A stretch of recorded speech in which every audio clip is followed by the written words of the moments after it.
दोस्तों स्वागत है आपका आज की बेहद बड़ी और ताजा खबरों में। जी हाँ दोस्तों, यदि आपके घर में भी स्टूडेंट है तो ये खबर आपके लिए बेहद जरूरी है। जी हाँ, अब सरकार ने ऐलान कर दिया है कि 1 जून से स्कूल खोले जाएंगे और इसके लिए क्या क्या शर्तें रखी जाएंगी हम आपको इस वीडियो में बताने वाले हैं। इसके अलावा दोस्तों लॉकडाउन को लेकर एक नई खबर सामने आ रही है जिसमें कहा जा रहा है कि लॉकडाउन को 50 दिन तक बंद रखा जाएगा और 30 दिन तक खुला रखा जाएगा और यह प्रक्रिया सरकार अगले 1.5 साल तक अपना सकती है। तो बताएंगे आपको इस खबर के बारे में। वहीं दोस्तों इस शहर में शुरू हो चुकी है शराब की होम डिलीवरी, जल्दी आपके राज्य में भी शुरू हो सकती है। तो बताएंगे आपको इस खबर के बारे में कि कहां पर ये शराब की होम डिलीवरी शुरू हो चुकी है और क्या आपके राज्य में भी होगी या नहीं। साथ ही दोस्तों यदि आप भी रेलवे में कहीं एक स्थान से दूसरे स्थान में सफर करने के बारे में सोच रहे हैं तो पीयूष गोयल जो कि रेल मंत्री है, उन्होंने आपके रेलवे सफर को लेकर बड़ा ऐलान कर दिया। जी हाँ, तो बताएंगे आपको इस खबर के बारे में। इसके अलावा दोस्तों इस राज्य की सरकार ने देना शुरू कर दिया है किसानों को 7,500 रुपए की सहायता। जी हाँ, तो बताएंगे आपको इस खबर के बारे में भी।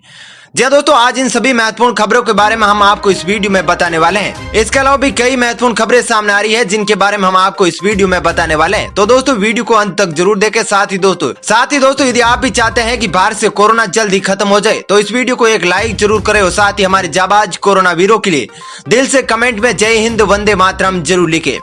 तो चलिए दोस्तों बिना देरी किए फटाफट से जान लेते हैं सभी खबरों को।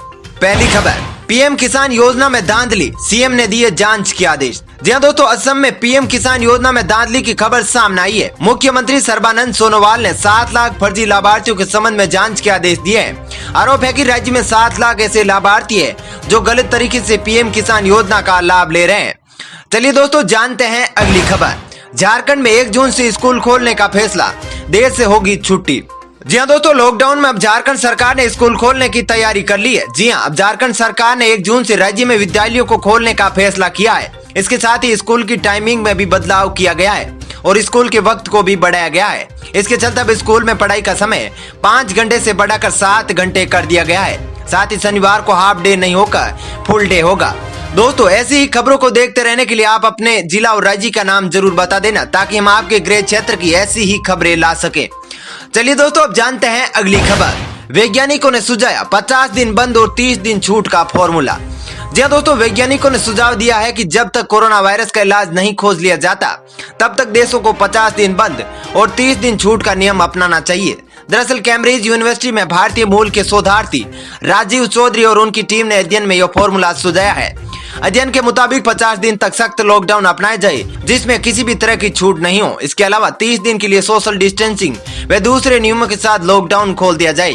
इस तरह कम से कम 1.5 साल तक चक्र अपनाया जाए। इससे लोगों की कोरोना वायरस की चपेट में आने की आशंका भी कम होगी और अर्थव्यवस्था धीमी ही सही लेकिन चलती रहेगी।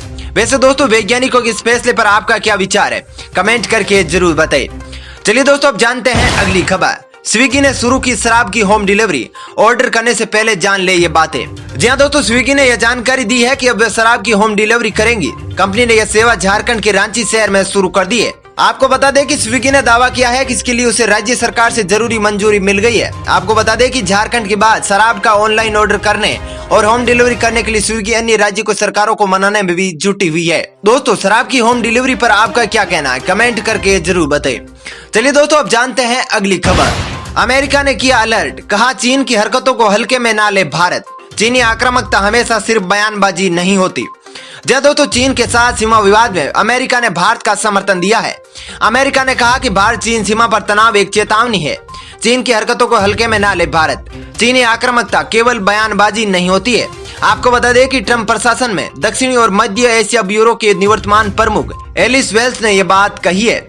चलिए दोस्तों अब जानते हैं अगली खबर। टिकट बुकिंग को लेकर रेल मंत्री पीयूष गोयल ने की ये बड़ी घोषणा। जी हाँ दोस्तों, भारतीय रेलवे 1 जून से देश में 200 स्पेशल ट्रेन संचालित करने की तैयारी कर रहा है। इनमें से 76 ट्रेनों के लिए ऑनलाइन टिकट बुकिंग की शुरुआत गुरुवार सुबह 10 बजे से कर दी गई है। इस बीच IRCTC पर टिकट बुकिंग की शुरुआत में लाखों टिकटों की बुकिंग की जा चुकी है। वहीं दूसरी ओर ANI की रिपोर्ट के मुताबिक केंद्रीय रेल मंत्री पीयूष गोयल ने बड़ी घोषणा करते हुए कहा है कि शुक्रवार से देश के 1.7 लाख सेंटर्स पर टिकट बुकिंग की सुविधा शुरू कर दी जाएगी। चलिए दोस्तों अब जानते हैं अगली खबर। 25 मई से शुरू हो जाएगी हवाई सेवा। जी हाँ दोस्तों, आपको बता दें कि देश में 25 मई से हवाई सेवाएं शुरू हो जाएगी और इसकी जानकारी खुद नागरिक उड्डयन मंत्री हरदीप पुरी ने ट्वीट कर दी है। लॉकडाउन के कारण राष्ट्रीय और अंतर्राष्ट्रीय उड़ानों पर पाबंदी लगी हुई है। हाल ही में सरकार ने रेल सेवा को फिर से शुरुआत की और अब घरेलू उड़ानें भी 25 मई यानी सोमवार से शुरू होगी। चलिए दोस्तों, अब जानते हैं अगली खबर। हर किसान को मिलेंगे 7,500 रूपए, जानिए क्या है पूरा प्लान। जी हाँ दोस्तों, छत्तीसगढ़ सरकार ने बड़ा ऐलान किया है। राज्य सरकार किसानों को 7,500 की मदद देगी, जो सीधे उनके बैंक खातों में भेजी जाएगी। जानकारी के लिए आपको बता दें कि 21 मई को पूर्व प्रधानमंत्री राजीव गांधी की पुण्यतिथि थी। इसी मौके पर छत्तीसगढ़ की भूपेश बघेल सरकार ने राजीव गांधी किसान न्याय योजना का शुभारंभ किया है। कुल 7,500 रूपए की सहायता किसानों के खाते में 4 किस्तों में भेजी जाएगी। राज्य के मुख्यमंत्री भूपेश बघेल के अनुसार इस योजना के तहत 18,34,000 किसानों को फायदा मिलेगा। राज्य सरकार ने इसके लिए अपने बजट में 5100 करोड़ रुपए का प्रावधान किया था। योजना से मक्का, धान और गन्ने की फसल करने वाले किसानों को फायदा मिलेगा। चलिए दोस्तों, अब जानते हैं अगली खबर। अगले 5 दिन घर से न निकले वरना हो सकती है ये परेशानी। जी हाँ दोस्तों, लॉकडाउन 4 में दिल्ली सरकार ने स्थानीय नागरिकों को घर से बाहर निकलने की इजाजत दे दी है, लेकिन इसके बावजूद ज्यादातर डॉक्टर कोरोना वायरस के खतरे को देखते हुए लोगों को घर के भीतर ही रहने की सलाह दे रहे हैं। इसी बीच मौसम विभाग भी अब दिल्ली वासियों को घर में रहने की हिदायत दे रहा है। विभाग का कहना है कि अगले 4-5 दिन दिल्ली के लिए ठीक नहीं है। दरअसल राष्ट्रीय राजधानी दिल्ली में बुधवार को मौसम गर्म और अगले 4-5 दिन में यहाँ लू चलने की संभावना है, जिसके चलते मौसम विभाग ने अलर्ट जारी किया है। चलिए दोस्तों, अब जानते हैं अगली खबर। शराब की फैक्ट्रियों में शिक्षकों की ड्यूटी, नहीं पहुंचे तो होगा एक्शन। जी हाँ दोस्तों, पंजाब के गुरदासपुर के डिप्टी कमिश्नर के शिक्षकों की ड्यूटी पर दिए गए एक आदेश को लेकर शिक्षकों में आक्रोश है। गुरदासपुर के डीसी ने एक आदेश जारी कर स्थानीय सरकारी टीचरों की ड्यूटी शराब की फैक्ट्रियों और डिस्टिलरी में लगाने का निर्देश दिया है। शराब की फैक्ट्री और डिस्टिलरी में बनाई जा रही शराब पर निगरानी रखने और शराब की अवैध सप्लाई को रोकने के लिए शिक्षकों की तैनाती हुई है। शिक्षकों पर तस्करी को रोकने की जिम्मेदारी होगी। शिक्षकों को सर्वे करने के भी निर्देश दिए गए हैं। कमिश्नर के इस आदेश को लेकर टीचरों में बेहद ज्यादा नाराजगी है। दोस्तों, कमिश्नर के इस आदेश पर आपका क्या कहना है, कमेंट करके जरूर बताइए।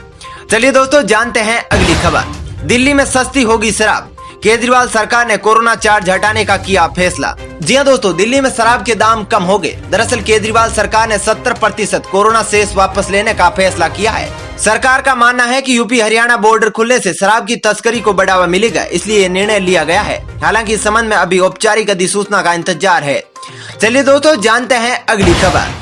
दूसरे राज्यों के मजदूरों को अपनी बसों से भेज रही राजस्थान सरकार। जी हाँ दोस्तों, राजस्थान के मुख्यमंत्री अशोक गहलोत अपनी सरकारी बसों से मुफ्त में दूसरे राज्य के श्रमिकों को भेज रहे हैं। राजस्थान रोडवेज ने 20 मई को 37 श्रमिक स्पेशल बसें उत्तर प्रदेश, मध्य प्रदेश, हिमाचल और उत्तराखंड के लिए संचालित की है, जिसमें 5,070 प्रवासी श्रमिकों को उनके घर परिवार के पास भिजवाया जा चुका है। दोस्तों, राजस्थान सरकार के इस फैसले पर आपका क्या कहना है, कमेंट करके अपना विचार जरूर बताइए। चलिए दोस्तों, जानते हैं अगली खबर। देश में पिछले 24 घंटे में 5,609 नए मरीज, 132 लोगों की मौत। जी हाँ दोस्तों, स्वास्थ्य मंत्रालय की ओर से जारी अपडेट के मुताबिक अब तक मरीजों की कुल संख्या 1,12,359 हो गई है।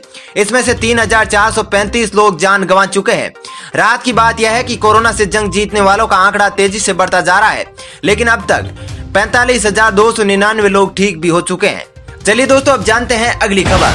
कोरोना वायरस पर यूके की ऑक्सफोर्ड का वैक्सीन प्रोजेक्ट फेल, बांग्लादेश को मिली बड़ी सफलता।